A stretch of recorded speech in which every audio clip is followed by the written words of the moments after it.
শপথ নিয়ে প্রতিশ্রুতি পূরণের অঙ্গীকার মেয়রদের। বিএনপিকে জামায়াতের সঙ্গ ত্যাগ করতে হবে বললেন নাসিম। দেশকে অস্থিতিশীল করতে চাইলে দাঁত ভাঙা জবাব বললেন হাসান মাহমুদ। সাবেক প্রতিমন্ত্রী মান্নানের বিরুদ্ধে দুদকের চার্জশিট অনুমোদন। এবং চলে গেলেন 21শে পদকপ্রাপ্ত ভাস্কর নভেরা আহমেদ। আসসালামু আলাইকুম, শুভেচ্ছা সহ আমন্ত্রণ জানাচ্ছি আমি ফাতেমা কাউসার। প্রথমে জানিয়ে দিচ্ছিলাম প্রধান শিরোনামগুলো, এবারে পুরো সংবাদ। শপথ নিলেন ঢাকা চট্টগ্রামের নবনির্বাচিত মেয়র কাউন্সিলররা। প্রধানমন্ত্রীর কার্যালয়ে নতুন 3 মেয়রকে শপথ পড়ান প্রধানমন্ত্রী শেখ হাসিনা। আর 3 সিটি কর্পোরেশনের 179 ওয়ার্ড কাউন্সিলর ও মহিলা কাউন্সিলরকে শপথ বাক্য পাঠ করান স্থানীয় সরকার মন্ত্রী সৈয়দ আশরাফুল ইসলাম। শপথ নিয়ে নাগরিকদের জন্য যানজটমুক্ত পরিচ্ছন্ন নগরী উপহার দিতে নিজেদের অঙ্গীকারের কথা জানিয়েছেন 3 নগরপিতা। আড়ম্বরপূর্ণ আনুষ্ঠানিকতায় শপথ নিলেন ঢাকা চট্টগ্রামের 3 নগর অধিকর্তা। ঢাকা উত্তরের মেয়র আনিসুল হক, দক্ষিণের সাইদ খোকন এবং চট্টগ্রামের মেয়র আজম নাসিরকে শপথ পড়ান প্রধানমন্ত্রী শেখ হাসিনা। এর আগে শপথ নেন 3 সিটি কর্পোরেশনের 134 কাউন্সিলর এবং 45 সংরক্ষিত মহিলা কাউন্সিলর। শপথ নিয়ে ঢাকার নতুন মেয়ররা আধুনিক ঢাকা গড়তে নিজেদের পরিকল্পনার কথা জানালেন। ঢাকা দক্ষিণের মেয়র সাইদ খোকন বলেন, আজ থেকেই কাজ শুরু করব। ঢাকার যানজট একটা বড় সমস্যা, এটার প্রতি নজর থাকবে। এছাড়াও আবর্জনা ব্যবস্থাপনা ও স্ট্রিট লাইট নিয়ে দক্ষিণে অনেক অভিযোগ আছে। আমার কর্পোরেশনের আওতার মধ্যে থাকলে আমি যে কোনো সমস্যা সমাধানের চেষ্টা করব ইনশাআল্লাহ। ঢাকা উত্তরের মেয়র আনিসুল হক বলেন, আমার প্রথম কাজ হচ্ছে ঢাকা শহরকে পরিষ্কার করা, কিন্তু এই কাজটা আমার একার পক্ষে সম্ভব না। সমস্ত নগরবাসীকে এক হয়ে সচেতনভাবে আমাদের সাহায্য করতে হবে, তবেই আমরা এই শহরকে বাসযোগ্য করে তুলতে পারব। চট্টগ্রামের মেয়র বললেন, মহানগরীর জলাবদ্ধতা দূর করাকেই অগ্রাধিকার দেবেন তিনি। চট্টগ্রামের মেয়র আজম নাসির বলেন, ইতিমধ্যে বর্ষা প্রায় চলে এসেছে, তাই এই অল্প সময়ে এখন আর কোনোভাবেই চট্টগ্রাম নগরকে জলাবদ্ধতা থেকে মুক্ত করা সম্ভব না, কিন্তু আমি এখন চেষ্টা করব কিছুটা হলেও যেন নগরবাসীর কষ্ট লাঘব করতে পারি। সে লক্ষ্যে নিয়মিত পরিষ্কার পরিচ্ছন্নতা কার্যক্রম শুরু করব। জামায়াতের সঙ্গ ত্যাগ না করলে দেশের জনগণ কখনোই বিএনপিকে সরকার গঠনের সুযোগ দেবে না বলে মন্তব্য করেছেন স্বাস্থ্য পরিবার কল্যাণমন্ত্রী মোহাম্মদ নাসিম। বুধবার দুপুরে সিরাজগঞ্জের শহীদ এম মনসুর আলী অডিটোরিয়ামে জেলা ছাত্রলীগের বার্ষিক সম্মেলনে একথা বলেন তিনি। স্বাস্থ্য পরিবার কল্যাণমন্ত্রী মোহাম্মদ নাসিম বলেন, বেগম জিয়াকে বলতে চাই যে জামায়াতের সঙ্গ ছেড়ে দিন, 71-এর খুনিদেরকে ছেড়ে দিন। আপনারা নির্বাচনের জন্য প্রস্তুত হন, আপনাদের সমর্থক আছে, ভোট আছে, মাঠে লড়াই হবে 2019 সালে। খালি মাঠে খেলতে আমরা চাই না। জেলায় জেলায় দলকে সংগঠিত করার নাম করে সন্ত্রাসীদের সংগঠিত না করতে বেগম জিয়ার প্রতি আহ্বান জানিয়েছেন আওয়ামী লীগের প্রচার সম্পাদক ডক্টর হাসান মাহমুদ। জাতীয় প্রেস ক্লাবে এক অনুষ্ঠানে তিনি এই আহ্বান জানান। তিনি আরো বলেন, দেশকে অস্থিতিশীল করতে চাইলে দাঁত ভাঙা জবাব দেওয়া হবে। হাসান মাহমুদ বলেন, আবার যদি হিংস্র হায়নাদের মতো ঝাঁপিয়ে পড়ার অপচেষ্টা চালান, তবে এবার আপনাকে আর ছাড়া হবে না, বাংলাদেশের মানুষ আর আপনাকে ছাড়বে না। অবৈধ সম্পদ অর্জনের অভিযোগে সাবেক গণপূর্ত প্রতিমন্ত্রী অ্যাডভোকেট আব্দুল মান্নান খানের বিরুদ্ধে অভিযোগপত্রের অনুমোদন দিয়েছে দুর্নীতি দমন কমিশন দুদক। বুধবার সকালে দুদক কার্যালয়ে কমিশনের সভায় এই অনুমোদন দেওয়া হয়। এর আগে 2040 সালের 21 আগস্ট আব্দুল মান্নান খানের বিরুদ্ধে সম্পদ গোপন এবং জ্ঞাত আয় বহির্ভূত সম্পদ অর্জনের অভিযোগে মামলা করে দুদক। এজাহারে বলা হয়, আব্দুল মান্নান খানের মালিকানাধীন 96,89,959 অর্থমূল্যের স্থাবর সম্পদের মধ্যে 4,59,597 টাকা মূল্য সম্পদের হিসাব গোপন করা হয়। 21শে পদকপ্রাপ্ত ভাস্কর ও কেন্দ্রীয় শহীদ মিনারের অন্যতম রূপকার নভেরা আহমেদ মারা গেছেন। ইন্না লিল্লাহি ওয়া ইন্না ইলাইহি রাজিউন। তার মৃত্যুতে গভীর শোক প্রকাশ করেছেন প্রধানমন্ত্রী শেখ হাসিনা এবং বিএনপি চেয়ারপারসন বেগম খালেদা জিয়া। ফ্রান্সের রাজধানী প্যারিস থেকে 67 কিলোমিটার দূরে গিভার্নি শহরে নিজ বাসভবনে মঙ্গলবার মারা যান তিনি। তার বয়স হয়েছিল 85 বছর। ভাস্কর্য শিল্পের অন্যতম অগ্রদূত নভেরা আহমেদ ভাস্কর হামিদুর রহমানের সঙ্গে যৌথভাবে শহীদ মিনারের প্রাথমিক নকশা প্রণয়ন করেছিলেন। দীর্ঘদিন ধরে ফ্রান্সে বসবাস করছিলেন তিনি। 2014 সালের জানুয়ারিতে প্যারিসে নভেরা আহমেদের শিল্পকর্মের উপর একটি প্রদর্শনী অনুষ্ঠিত হয়। 1997 সালে বাংলাদেশ সরকার তাকে 21শে পদকে ভূষিত করে। 1930 সালে পশ্চিমবঙ্গের কলকাতায় জন্মগ্রহণ করেন তিনি। রাজধানীর হাতিঝিলে পানিতে ডুবে রিফাত হোসাইন নামে এক কলেজ কলেজ ছাত্রের মৃত্যু হয়েছে। প্রত্যক্ষদর্শীরা জানায় বুধবার রাতে হাতিরঝিলের একটি ব্রিজ থেকে হঠাৎ পানিতে পড়ে যায় রিফাত। সেখান থেকে দ্রুত উদ্ধার করে ঢাকা মেডিকেল কলেজ হাসপাতালে নেওয়া হলে তাকে মৃত ঘোষণা করে কর্তব্যরত চিকিৎসক। রাজধানী আইডিয়াল কলেজের বিজ্ঞান বিভাগের একাদশ শ্রেণীর ছাত্র ছিল রিফাত। পুলিশ জানিয়েছে মৃতের কারণ তদন্ত করে দেখছেন তারা। দর্শক, এবার একটা বিরতির পর আরও থাকছে। থাইল্যান্ডে গণকবর আবিষ্কারের ঘটনায় আতঙ্কিত রামুর মানুষ। রুশনারা টিউলিপ রূপা সম্ভাবনাময় 3 প্রার্থী। নেপালে ভূমিকম্প মৃতের সংখ্যা 7,500 ছাড়িয়েছে। এবং টেস্টে জয় পেতে স্পিনারদের মুখ্য ভূমিকা দরকার। নিশাদ ট্রেডিং একটি আন্তর্জাতিক মানের গার্মেন্টস প্রোডাক্ট আমদানি ও রপ্তানিকারক প্রতিষ্ঠান। ইউরোপ, এশিয়া ও আমেরিকা সহ বিশ্বের নানা স্থানে বাইং, মার্চেন্টাইজিং এবং ম্যানুফ্যাকচারিং করে থাকে। সর্বাধুনিক প্রযুক্তিতে তৈরি বিভিন্ন ডিজাইনের পোশাক বাজারজাতকরণ এবং বিপণন এই প্রতিষ্ঠানের লক্ষ্য। প্রতিষ্ঠানের বৈশিষ্ট্য: উন্নতমান নিশ্চিতকরণ, টেকসই পণ্যের নিশ্চয়তা, নির্ধারিত সময়ে পণ্য সরবরাহ, লেনদেনের স্বচ্ছতা ও বিশ্বস্ততা। যোগাযোগের ঠিকানা: USA corporate office, 1747 third street sweet 215, Jackson height, new York, NY 11372। Bangladesh corporate office, বাড়ি নং 145, 7ম তলা, রোড নম্বর 12, ব্লক জি, দক্ষিণ বনশ্রী, খিলগাঁও, ঢাকা 1219। নীরব রেস্টুরেন্ট অ্যান্ড সুইটমিটস। আমরা বাংলাদেশি সহ সাউথ এশিয়ান সকল রকমের খাবার পরিবেশন করে থাকি। মনোমুগ্ধকর প্রশস্ত পরিবেশে সুস্বাদু খাবারের আনন্দ উপভোগ করার জন্য সপরিবারে আসুন। বিয়ে, গায়ে হলুদ, জন্মদিন, সুইট 16 সহ বিভিন্ন সামাজিক অনুষ্ঠানে ক্যাটারিং করে থাকি। ব্রঙ্কস শুধু চিড়িয়াখানার জন্যই বিখ্যাত নয়, ব্রঙ্কসে রয়েছে আপনার, আমার, সকলের পরিচিত Nirob restaurant and sweetmeats. Nirob restaurant and sweetmeats, 2109 Sterling Avenue, Bronx, New York, 10462।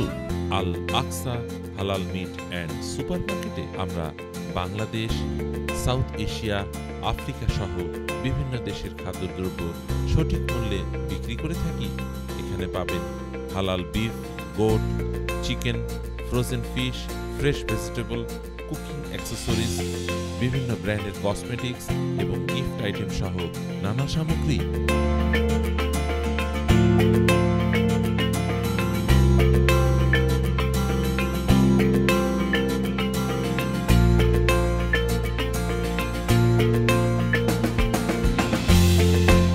Al Aqsa halal meat and supermarket, 2109 Sterling Avenue, Bronx, New York, 10462। ব্রঙ্কসের সাউন্ড ভিউতে অবস্থিত রাহিম ও ফার্মেসিতে আপনার প্রয়োজনীয় ওষুধপত্র কেনাকাটার জন্য আজই আসুন।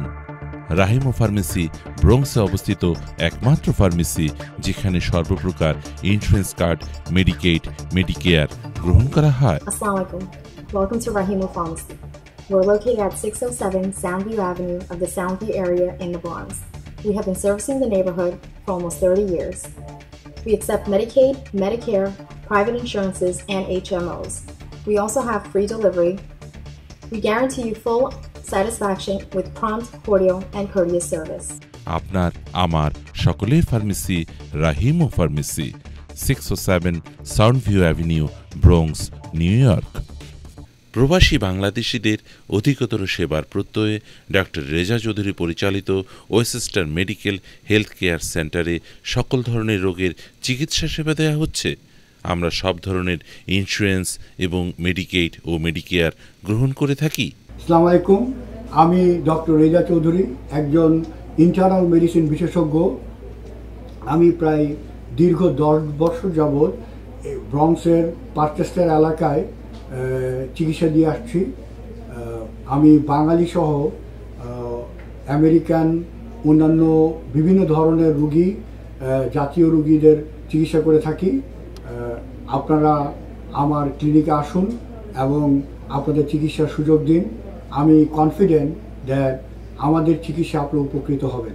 আজই যোগাযোগ করুন Westchester Medical Health Care Center, Parkchester Subway নিকটে 1957 Westchester Avenue, Bronx, New York 10462।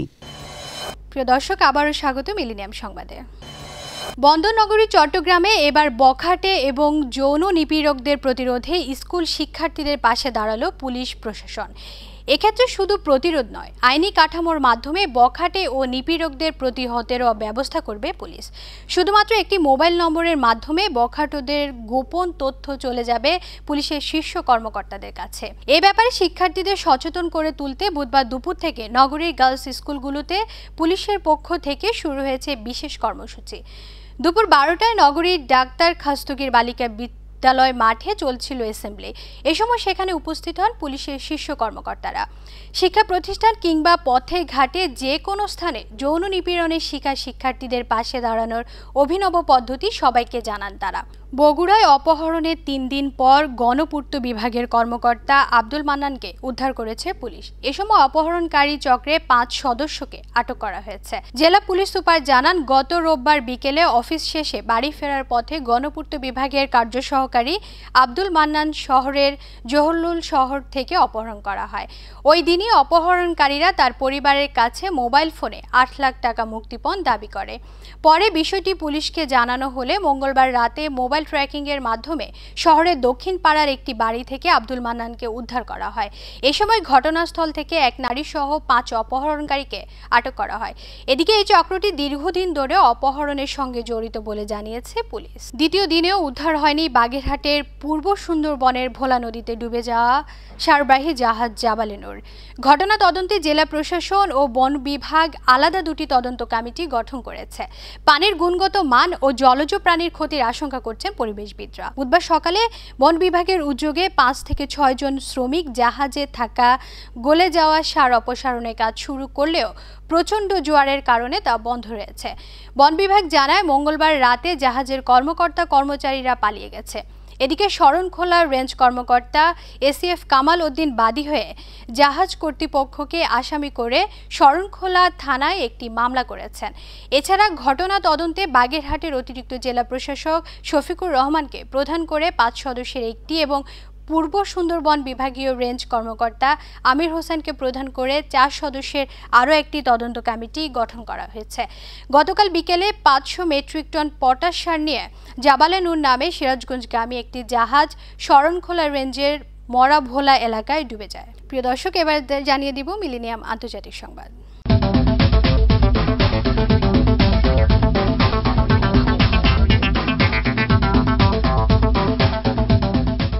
থাইল্যান্ডের গহীন জঙ্গলে গণকবর আবিষ্কারের সংবাদে গণমাধ্যম প্রকাশের পর অনেকটা আতঙ্কের মধ্যে আছে কক্সবাজারের রামুর দারিয়াদিঘি গ্রামের মানুষ।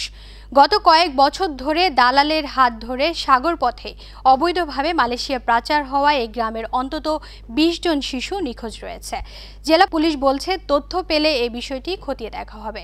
কক্সবাজার শহর থেকে 45 কিলোমিটার দূরে রামু উপজেলার দারিয়ার দিঘি গ্রামের হাজেরা খাতুন তার 15 বছরের ছেলে হারুনুর রশিদ দিঘির হাত ধরে অবৈধভাবে মালয়েশিয়া পাচারের পর 2.5 বছর ধরে নিখোঁজ। দীর্ঘদিনেও খোঁজ না পেয়ে পুত্রশোকে কাতর মা।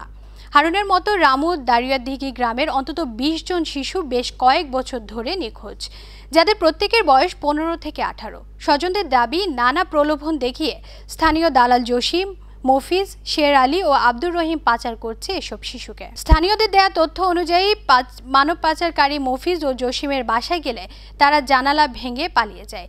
এদিকে স্থানীয় ইউপি সদস্য মোহাম্মদ আলমগীরের ধারণা, থাইল্যান্ডের গণকবরের খোঁজ মিলতেও পারে নিখোঁজ এসব শিশুদের। তিনি বলেন, আমাদের এখান থেকে অবৈধভাবে মালয়েশিয়া যাওয়ার পথে অনেকেই এখনো নিখোঁজ রয়েছে। হাওয়ায় উত্তাল এখন পুরো ব্রিটেন। তবে নির্বাচন নিয়ে প্রবাসী বাংলাদেশিদের আগ্রহ যেন এবার একটু বেশি। আগামী 7 মে অনুষ্ঠিতব্য ব্রিটেনের সাধারণ নির্বাচনে এমপি পদে লড়ছেন বাংলাদেশি বংশোদ্ভূত 12 জন প্রার্থী। এদের মধ্যে সবচেয়ে বেশি সম্ভাবনাময় প্রার্থী হিসেবে বিবেচিত হচ্ছেন রুশনারা আলী, বঙ্গবন্ধু নাতৃ টিউলিপ সিদ্দিক, খ্যাতনামা কিংস্টন বিশ্ববিদ্যালয়ের শিক্ষক রূপা হক। স্মরণকালে সবচেয়ে আলোচিত এই নির্বাচনকে ঘিরে ব্রিটেনের বাংলাদেশি কমিউনিটি এখন স্বপ্ন দেখছে। লেবার পার্টির সাবেক মন্ত্রী কিথ ভাজো জানালেন, নির্বাচনে বাংলাদেশি প্রার্থীদের উত্থানে অত্যন্ত আনন্দিত তিনি। কিতভাজ বলেন, সাবেক লেবার দলীয় মন্ত্রী বলেন, 7 মের পর আমরা 3 জন বাংলাদেশি বংশোদ্ভূত সংসদ সদস্য পেতে যাচ্ছি। এটা খুবই চমৎকার বিষয়। এদিকে বিগত কোয়ালিশন সরকারের আমলে প্রবাসী বাংলাদেশিরা নানা সমস্যায় পড়েন বলে অভিযোগ করেন ব্রিটেনের প্রথম Bangladeshi MP Rushnara Ali. Labour party ক্ষমতায় আসলে হাউজিং সমস্যা নিরসন, ইউনিভার্সিটি ফি কমানো ও চিকিৎসা খাতে বিনিয়োগ করা হবে বলেও জানান তিনি। লেবার পার্টি আরও 2 প্রার্থী রূপা হক ও টিউলিপ সিদ্দিকের পক্ষ বর্তমানে প্রচারণা চালাচ্ছেন তিনি। বেথনাল গ্রিন অ্যান্ড বো আসন থেকে এমপি প্রার্থী রুশনারা আলী বলেন, আমাদের যদি সবাই সমর্থন করে তাহলে আমরা স্বাস্থ্য, বাসস্থান ও চাকুরি এই 3 বিষয়গুলোর উপর আমরা খেয়াল রাখব। গত 5 বছরে আমাদের কমিউনিটির অনেক কষ্ট হয়েছে কনজারভেটিভ সরকারের জন্য। লেবার দলীয় নিশ্চিত আসনগুলোতে বাঙালি প্রার্থীদের জয়ের ব্যাপারে অনেকটা আশাবাদী স্বয়ং প্রার্থীরাই।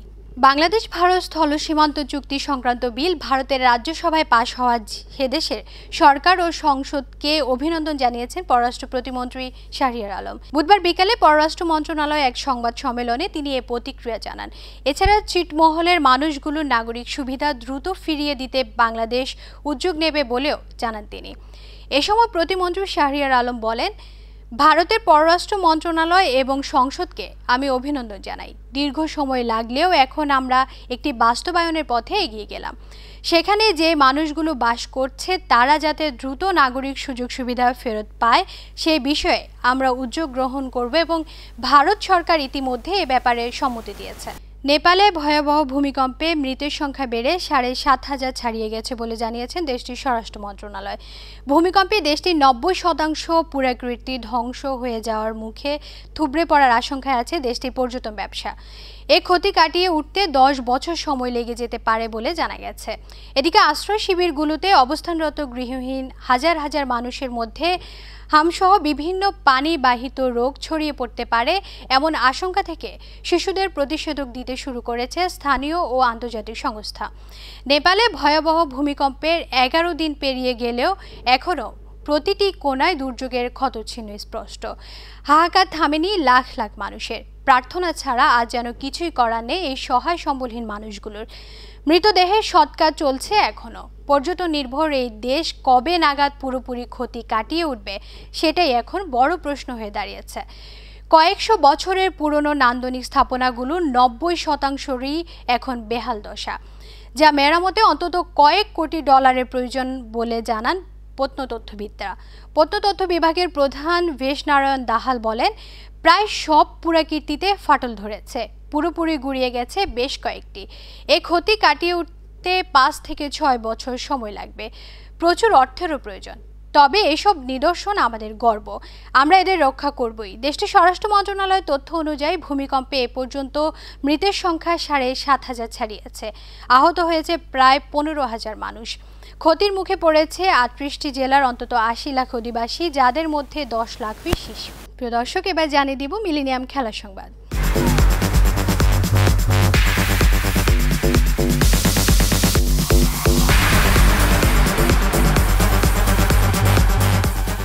টাইগার পেসার শাহাদাত হোসেন না থাকলেও দ্বিতীয় দিন লাঞ্চের আগে দ্রুত কয়েকটি উইকেট তুলে নিতে পারলে খেলায় ফিরে আসাটা কঠিন কিছু হবে না বলে মনে করেন বাংলাদেশ দলের নতুন পেসার মোহাম্মদ শহীদ। সেক্ষেত্রে স্পিনারদের মুখ্য ভূমিকা পালন করতে হবে বলেও মনে করেন তিনি। অন্যদিকে প্রথম দিনের মতো দ্বিতীয় দিনও ভালো একটি পার্টনারশিপ গড়ে প্রথম ইনিংসে বড় একটি সংগ্রহ করতে পারলে টেস্ট সিরিজ জয় করা সম্ভব বলে মনে করেন পাকিস্তান দলের সেঞ্চুরিয়ান ইউনিস খান। তিনি বলেন, আসলে আজ সকালের দিকে বাংলাদেশের বোলাররা দারুণ বল করেছে।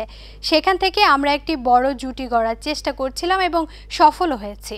দ্বিতীয় দিনও এর ধারাবাহিকতা ধরে রেখে স্কোরটাকে আরও লম্বা করতে চাই।